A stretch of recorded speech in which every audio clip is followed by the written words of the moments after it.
Guys, give the gift of security this holiday season thanks to our friends at NordVPN. With their help, the internet can be free of online threats, censorship, and surveillance. This is more than a VPN. NordVPN's threat protection shields you from malware, trackers, and ads, while their dark web monitor notifies you of any leaks of your credentials. The MeshNet allows you to connect your devices remotely and securely. But my favorite part of NordVPN is that they are privacy-oriented. They don't track or share what you do online, and your traffic is always protected with a robust encryption. One account can protect up to 6 devices with 24/7 customer support and a 30-day money-back guarantee. NordVPN makes the perfect gift for the family. Become safer online with a single click and never stop with the fastest VPN on the planet. Get a huge discount on NordVPN's 2-year plan plus 4 months free when you go to nordvpn.com/Sonnen or click on the link below. Belal Muhammad versus the winner of Edwards Covington. Do you disagree? I mean, I thought that was done. I thought that has been established theory. And while you don't have a bout agreement signed, because we don't know who the winner of that match is going to be, and it would be impossible to sign a bout agreement, I thought we were done. I mean, I thought Belal versus Gilbert Burns. The short notice, they hustled to get it done, big risk for both of them, but I thought they got a prize put up, which was #1 contendership. To further that assumption and belief, Muhammad hasn't fought. So, I mean, I only share that for you, like, I think that's done. But nothing's done till it's done, right? It's one of these spots. I would imagine that Belal is in the front row.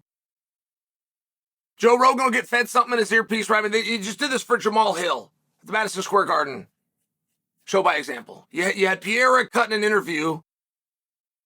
Pierre says Anthony Smith. The interpreter says that he said Israel Adesanya, which, I mean, I don't speak the language, but I know the word Israel Adesanya. He never said that. Or he said Anthony and he said Nebraska is what Pierre said. The interpreter said that he was talking about Israel Adesanya, which didn't happen. And then they go to Joe Rogan, and Joe Rogan says your next fight in Jamal Hill. And I'm only sharing for you, like, that seemed like a really good way to do it. I appreciate it. If Joe's coming in over the top, we got 2 names, we're going all these different directions, like, give us a little bit of clarity. I really like that Joe did it, not to mention Jamal's in the front row, and it makes a lot of sense, right? I think we can understand that. I'm just sharing for you. A similar atmosphere was set up in Paris for Tom Aspinall to take on Ciryl Gane. But this isn't scripted. This isn't wrestling. You can put the pieces there, right? The old expression where you take a horse to water, you can't make it drink. So Ciryl Gane ruins single-handedly 6 weeks of effort.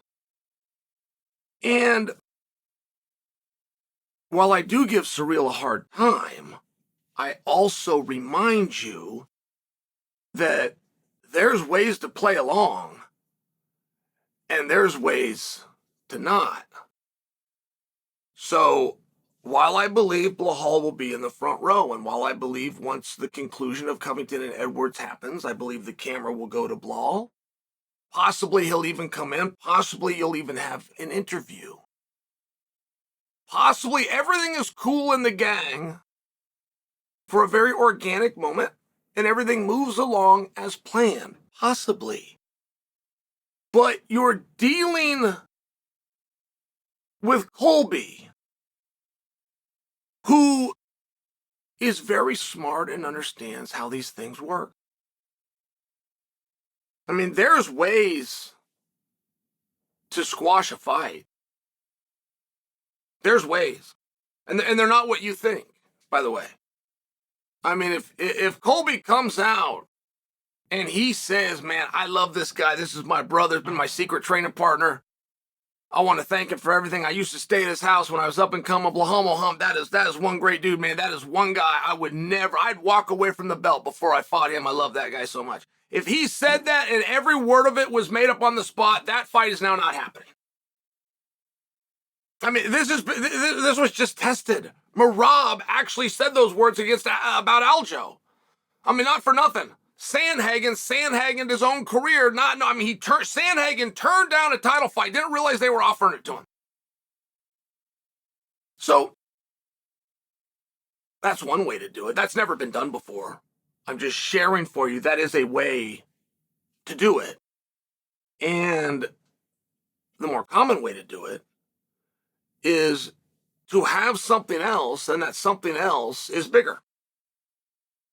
So Colby has already laid groundwork to fight Islam Makhachev, of which Colby didn't mean. But I just want to make sure that you guys understand this.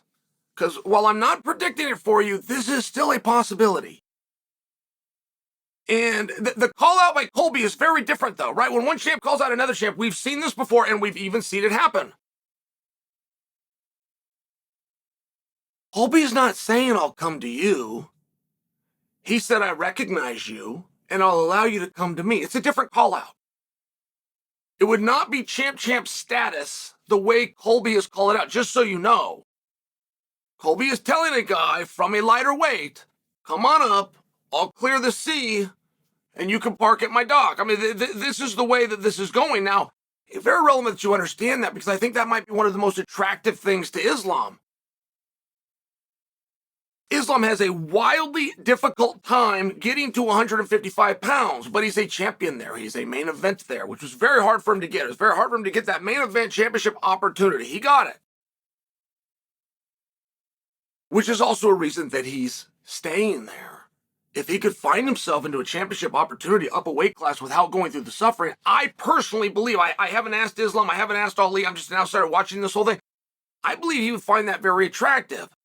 And when Colby called out Islam in the first place, see, and you really have to understand this, and it's wildly obvious once you understand it would not be champ status. Colby wasn't trying to come down and achieve some new piece of hardware with a belt on. Well, everything's the same for Colby. You be the same weight class to fit in the same belt. Colby's motivation was to stick it up Belal Muhammad's ass. That was his sole motivation. Why I tell you that I believe Belal is next. Well, I tell you that I believe that Belal is the number one contender. Well, I tell you that every 170-pounder that's meaningful is getting booked up except for Muhammad. I believe it's because he's supposed to fight the champion. But what do you do if the champion goes in a different direction? A number of times stubbornness happens and it just moves on. We're in that spot. I mean, Leon didn't want Colby. In fact, Leon wanted Belal, which is what made Belal calling out Leon so effective and made Colby sit there and sweat a little bit, which has got him pissed off, which is why he's not going to return the favor. He's going to return a receipt. Here's what you did to me. I'm going to do it back to you. You didn't quite succeed with me, but I'm a little better at this than you. And I'm going to give it a shot. I'm going to call it. I mean, it's one of these things. They're both making their moves. And one thing that nobody expected, one, was for Colby to do that. But the other thing is nobody expected Islam to accept. Now, you still got a script and you still got the way you want the story to go. But there's some tactical things that you have to do, starting with controlling your front row.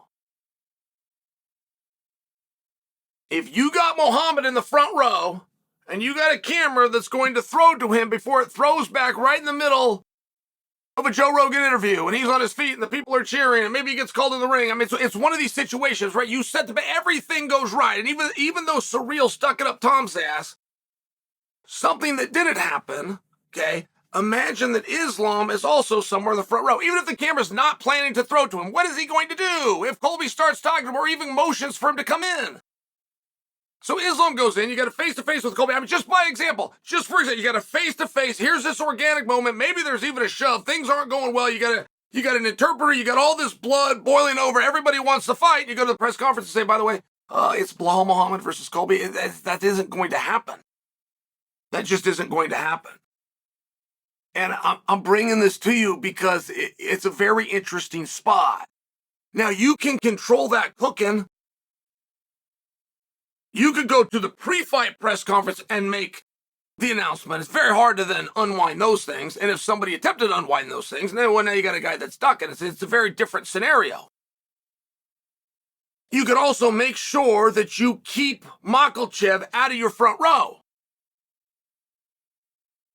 But if Makhachev is a chess player himself, he's going to find who's in the front row, he's going to contact them, and he's going to swap them tickets, and you're just going to have a very interesting situation. I'm just preparing you for that now.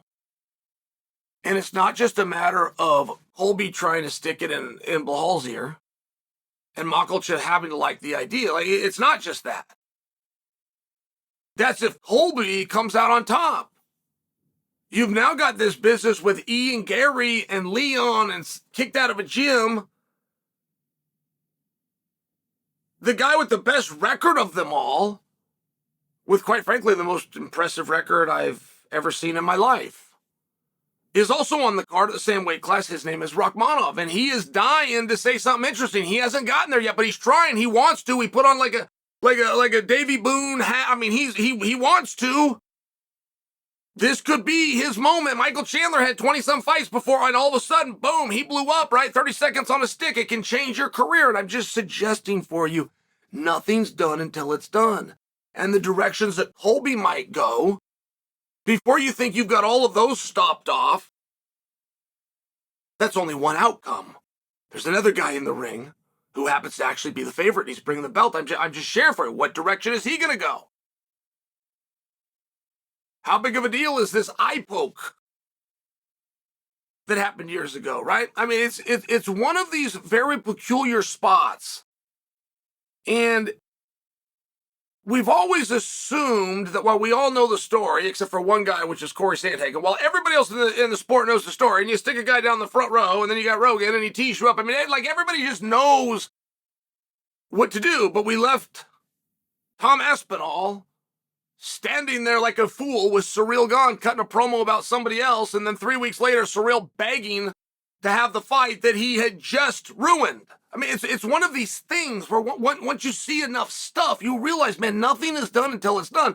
If you want to have a say in your own career, if it matters to you, if it actually matters to you, if you see a better path or a path that you would prefer, there's ways to get in and influence that.